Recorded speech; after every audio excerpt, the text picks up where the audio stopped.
এখন আমার 9 months pregnancy চলছে। বুঝতেই পারছো ডেলিভারির খুবই কাছাকাছি। আমার না ঠান্ডা লাগার ধাত কিন্তু প্রচুর রয়েছে। আর ঠান্ডা লাগলে আমার প্রচুর পরিমাণে কাশি হতে থাকে।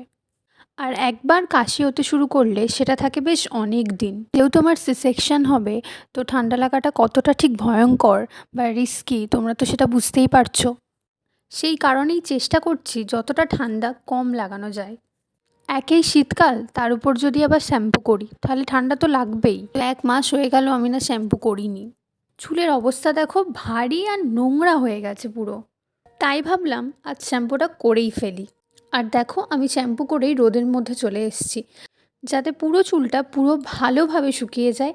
আর এতে না ঠান্ডা লাগার রিস্কটাও অনেকটা কমে যায়। আচ্ছা, তোমাদের যাদের ঠান্ডা লাগার ধাত আছে তারাও কি প্রেগনেন্সিতে এই টিপসগুলো ফলো করতে? মানে তোমরাও কি রোদের মধ্যে চুল শুকিয়ে নিতে?